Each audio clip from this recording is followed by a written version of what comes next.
Good morning, good evening, pranams, namaste to all of you.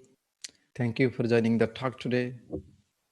Traditionally, when there is some satsang program, even in the satsang, there are thousands of people listening to the talk, but there is one listener who is constantly sitting there, even if the talk goes for a few hours, but that person is sitting there all the time. So I found our beloved monk, Swami Satsrupananji, joining me. Thank you for joining the talk, sitting by me. So let us close our eyes. We will start the talk today with the same prayer that we chanted yesterday with folded hands. You can join me. Prapanna parijataya totra vetraikapanaye ज्ञानमुद्राय कृष्णाय गीतामृतदुहे नमः सर्वोपनिषदो गावो दुग्धा गोपालनन्दनः पार्थो वत्स सुधीर्भोक्ता दुग्धं गीतामृतं महत् गीतासु गीताकर्तव्या किमन्यैः या स्वयं पद्मनाभस्य मुखपद्माद्विनिश्रुता ॐ श्रीव्यासाय नमः ॐ श्रीगणेशाय नमः ॐ श्रीगुरुभ्यो नमः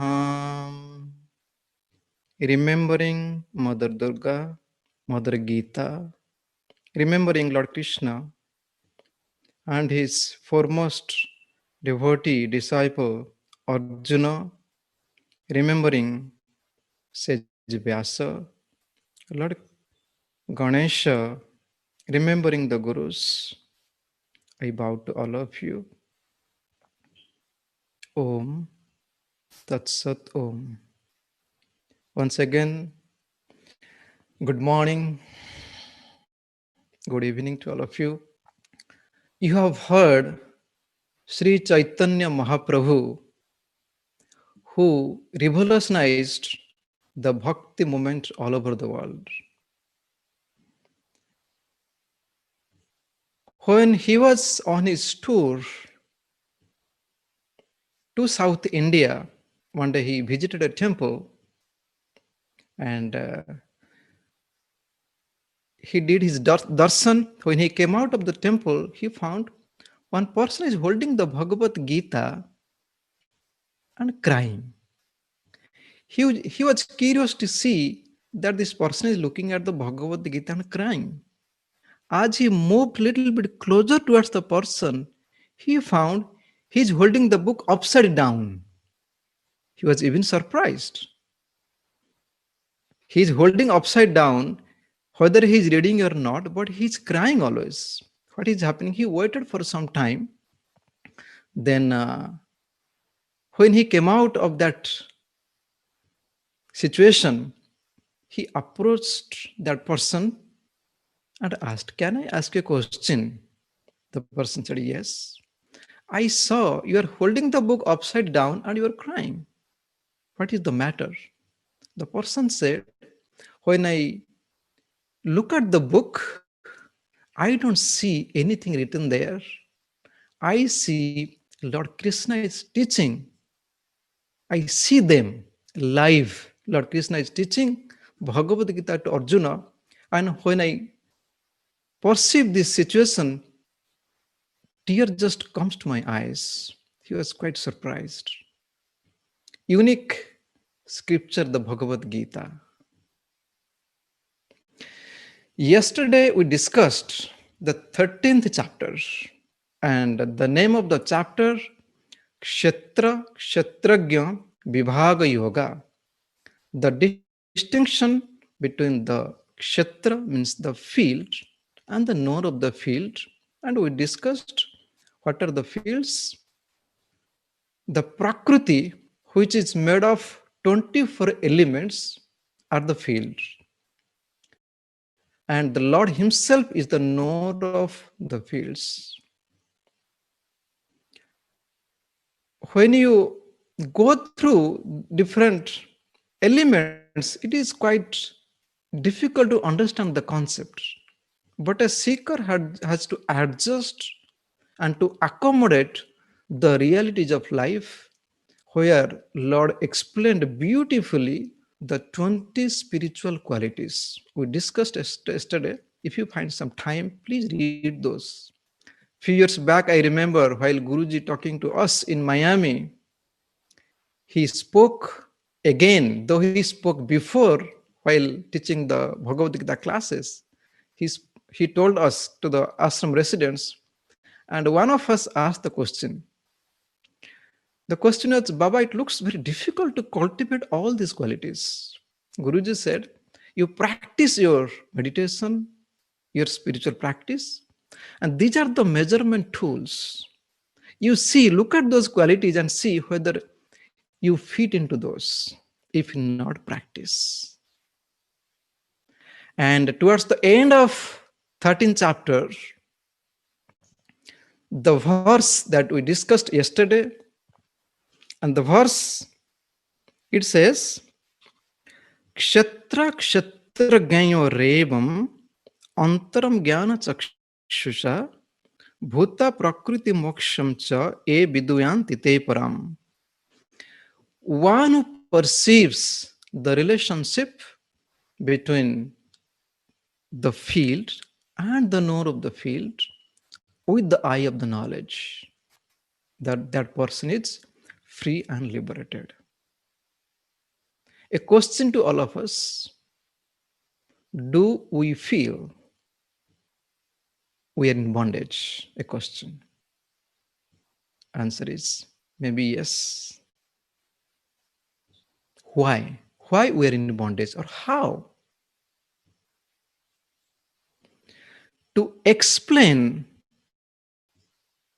13th chapter a little more beautifully, Lord Krishna took the help of 14th chapter, which is a complement to the 13th chapter. Why we're in bondage? And if you read the 14th chapter, the verse 5, it says, Sattvam Raja Tamo iti Gunaha Gunaha Prakriti Sambhavaha Nibadhnati Mahabaho Dehe Dehi Namavayam. Why we are in bondage? Because it is the play of the triple qualities of nature. The triple qualities of nature binds the soul in the body.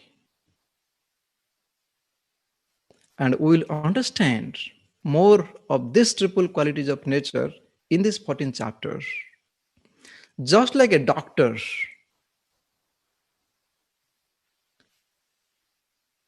diagnose the patient, understand the diseases, same thing the Lord has done here. Lord has understood the problem, and he divided these triple qualities of nature. So there is a principle in the diplomacy that if you want to beat the enemy, you just create some dissension and the divisions in the enemy so that they're easy to be defeated. They can be controlled very easily if you create the division. Same thing the Lord has done here. If you see the Sankhya philosophy, in the Sankhya philosophy, there is Purusha and there is Prakriti. It is otherwise known as the consciousness and the matter. They are not the two different things. They are the one. They are for the one seamless being. And if you go through Bhagavad Gita, you find in different places the same thing are explained again and again. The Purusha, it is mentioned here, which is pure and impersonal consciousness. It works, rather appear to work through Prakriti. Through Prakriti, as we understood, Prakriti is of triple qualities of nature. And when you go through the 13th chapter, 14th chapter, if you have the Gita with you, the verse 3, it's the verse 3, Mama yonim mahat brahma tasmin garbham dadhameham sambhavah sarvabhutanam tato bhavati bharata. Here in the beginning of 14th chapter, Lord is giving one example which is very common to all of us. The example is, from this example you understand, for a child to be born, need both parents. Need the father, need the mother. So here in this verse 3 and 4,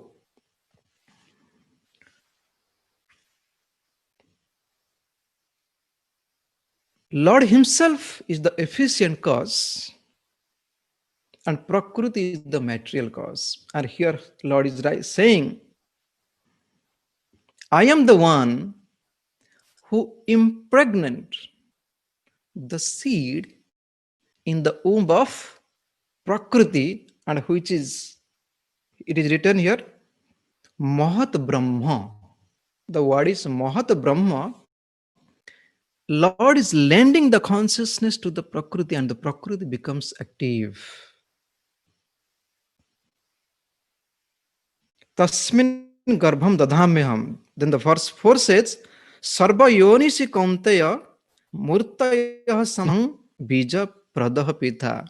So I impregnate the seed in Prakriti and I am the father. And I am the husband of Prakriti and I am the father of the entire creation. So now, what is Prakriti? In English, we understand it is the creative aspect of the Lord. Prakriti is of triple qualities of nature. What are those? Just like in Ayurveda, the nature is divided into three parts. It is known as Vata, Pitta, and Kapha. Vata means the air, Pitta means the fire, Kapha means the earth. When they are in balance, you don't have any diseases. When they are imbalanced, then we get the diseases, we go to the doctor, doctor provides the medication, we take the medication, again, this three nature becomes balance. When the Prakriti is in balance, there is no creation. When it imbalances, the triple qualities of nature manifest. So it is known as Sattva, Rajas, and Tamas. You might have heard these words many times in many different places. And if you go through the Bhagavad Gita, it is explained in many places. And the 14th chapter is specially dedicated for this. Sattva, Rajas, and Tamas. We'll understand from the bottom. So what is Tamas? If you look the verse 8, 14th chapter verse 8, it says, Tamasto jnanajang vidhi mohanam sarvadehinam pramada alasya nidrabhi tanni badhnati bharata. So this particular verse explains what is the tamasic qualities. So the tamasic qualities is explained here in three forms: pramada, alasya, and nidra. So alasya is the laziness. why we get into laziness, or why do we feel lazy? Here Lahiri Mahasaya said, if you do not have a clear-cut goal in your life, you'll get into laziness.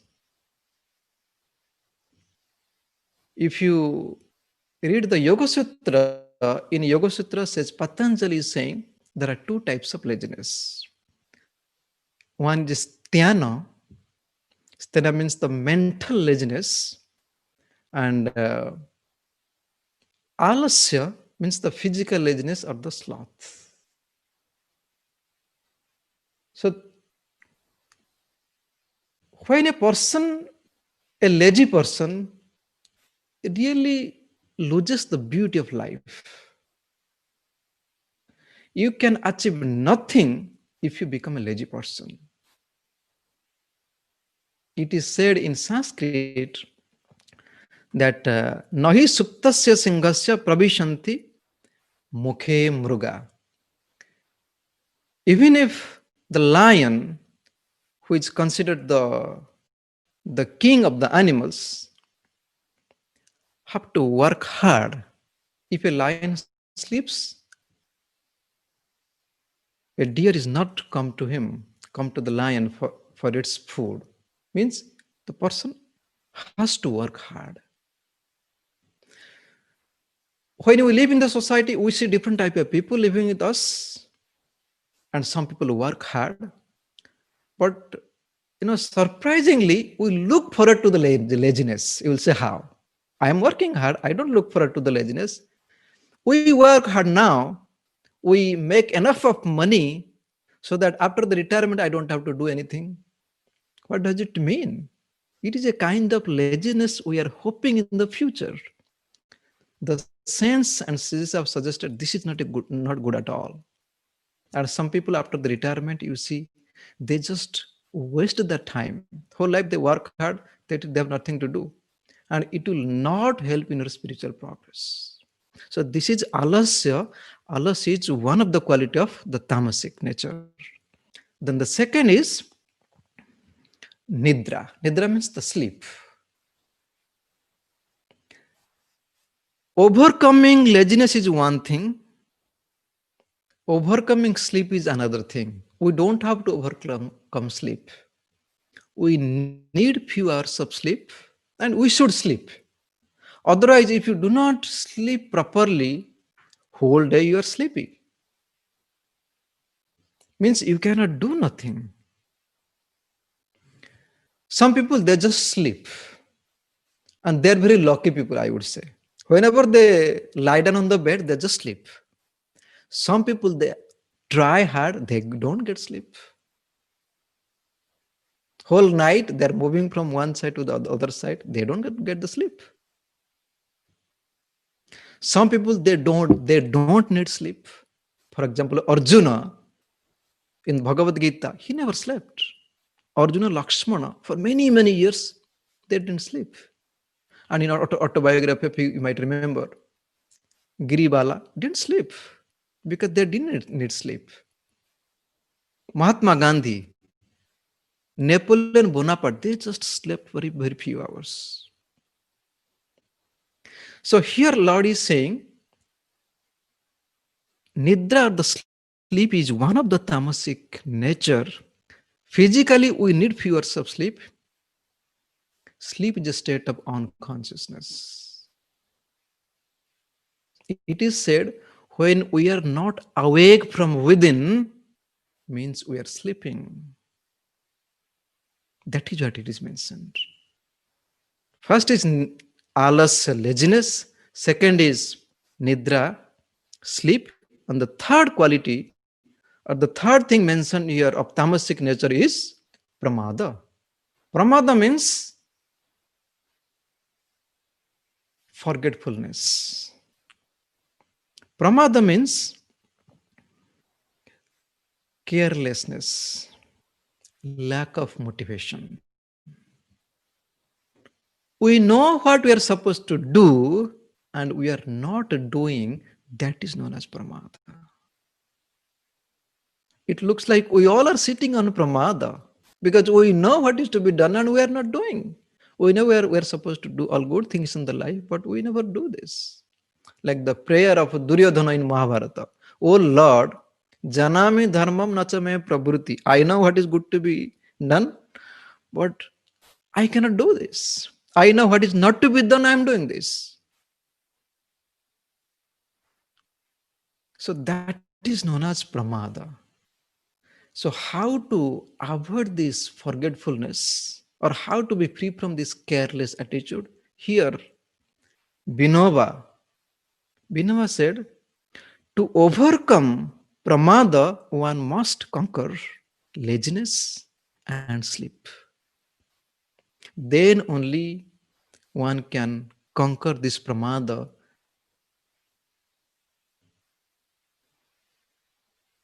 Conquer this pramada. So this is about the tamasic quality. Now we should not be living in the tamasic nature. Now we should be moving to the next. What is next? Next is rajasic. Rajasic also is not good. Rajasic means active, restlessness. It is this rajasic and tamasic. It is the both side of the same coin. A person is sleeping all the time and person gets up and want to do work and now working very hard. And while working hard, person is completely restless. No patience. The person wants the result at any cost. When does not get the result, person get upset, angry. And that is what we most of are. So this is a rajasic, and we should be overcoming both rajasic and tamasic. And in rajasic nature, people do not have patience. There is loss of stability. So what is rajasic nature? Here Lord is saying what is rajasic nature. Lord explains Rajo ragatmakang vidhi trusna sanga samudbhavam tani badnanti kaunteya karma sangena dehinam. So this rajasic tendency is born of unlimited desires and longing. It binds the person in karma. So when we are in rajasic nature, we are restless, we are worried all the time, and expecting the result to come, and when it's not coming, completely restless. Just like the monkey planted the mango seed, you might know the story. So some of the monkeys, they planted the mango seed. So after a few days, they thought, let us check whether it is sprouted or not. No patience. So now we should be moving to the next. What is next? Next is sattva. And if you look at all the three qualities, tamasic, rajasic, and sattva, here Lord is saying all the three qualities bind the person. What is sattva? Let us see what Lord is saying here. So here Lord is explaining what is sattvic quality. In the verse number 6, it says, Tatra sattvam nirmalatvat prakashakam anamayam sukha sangena badhnati jnana sangena cha anagha. Sattva is purity. It brings illumination, freedom from disease, person experience good health. But the sattvic nature also binds the person by attachment to happiness and knowledge. So what to do? We know our goal of life is moving from tamasic to rajasic, rajasic to sattvic. Lord is saying you should also move beyond sattva. Why? Sattva is also binding the person, attachment to happiness and knowledge. So what you're supposed to do? It is said that we should be living in sattvic quality all the time, but not getting attached. So here the saints have suggested, if there is a chaotic situation, there is a big group of people, a mob have to be dispersed, the police are ordered to shoot them below the navel or below the waist so that they are not killed, they are wounded. You can completely root out the sattvic, you can completely root out the rajasic nature and tamasic nature, but not sattva. But not to be attached. Because when a person is living in sattvic quality, the person is happy all the time. But that is also binding. That will not allow the person to go to the next level. So, how to be free from the sattvic bondage? It is said that when you perform the action for a good period of time, slowly, slowly, what will happen? You will be free from the attachment to the sattvic quality. So that is why it is said that to go beyond the sattva. Example is given of a lion. A lion is not conscious of it has so much of power because it has become part of it. In the same way, when you perform the sattvic, being in sattvic, it will remain with you for some time. So slowly, you'll be free from the attachment of sattva. So here, Lord is suggesting that the three qualities bind the person. Now, what to do? So it is also suggested that a person has to be vigilant all the time. Even if you try hard, even if you are free from the pride, even if free from the ego, still you have to maintain to be awake all the time. All the time, the person has to be vigilant because there is every possibility of the attack, the onslaught of rajasic and tamasic. The moment you are a little bit slacken, then that is where they attack. Then what to do? It is suggested that to be awake, to become vigilant all the time. Also, it is suggested even if you are vigilant all the time, still it will not work. Then how to experience the truth? As you go towards the end of the 14th chapter, Lord is saying, the verse 26. The verse 26 says, Mamcha yo bebhicharena bhakti yogena sevate sagunan sammati tetan brahma bhuyaya kalpate. Lord is saying, you need to cultivate the devotion. When you cultivate the true devotion, then only you can experience the truth. Cultivating the devotion. And when you read the Bhagavad Gita, Lord is saying, Sarva dharman parityajya mamekam sharanang braja. Oh Arjuna, I taught you so many things. The whole Bhagavad Gita I taught you. But I'm telling one thing, still it will not work. Even if you have the whole knowledge of the Bhagavad Gita, unless you cultivate that true love within, love towards the Lord, still you are in bondage. So anything we do with love. If you practice Kriya Yoga, meditation, practice with love. As Gurudev Paramahamsa Hariharananji always suggested, anything you do with love. Then you see you are growing very fast in your spiritual practice. So that is what the Lord suggested here. Bhakti yogena sevate. And when you also read the same 14th chapter in different places, also Lord tells, when depending upon which qualities predominant in you, accordingly you go to that realm of existence. It is said, urdham gachanti sattvastha, madhye tishtanti rajasa, jaganya guna vrattistha. The tamasic people, they remain below. The rajasic people, they remain in the middle. The sattva people, they rise up.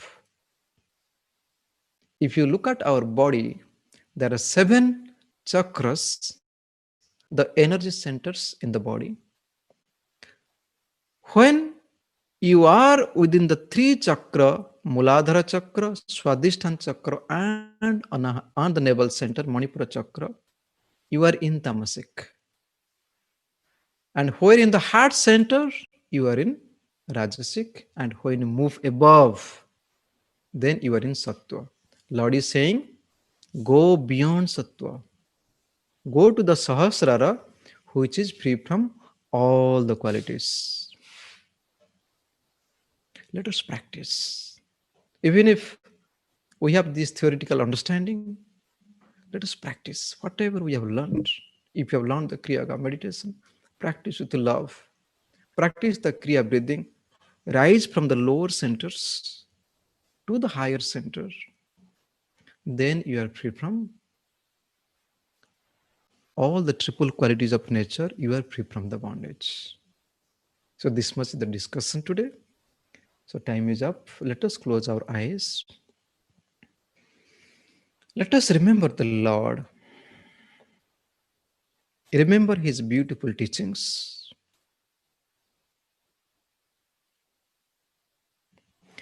So the goal of our life to move from tamasic to rajasic to sattvic, then to move beyond the sattvic nature,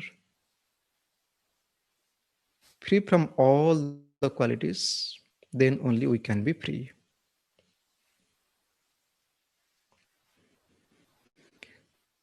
Let the blessings of God, blessings of the masters be upon us all. Thank you. God bless you. Om Tat Sat Om.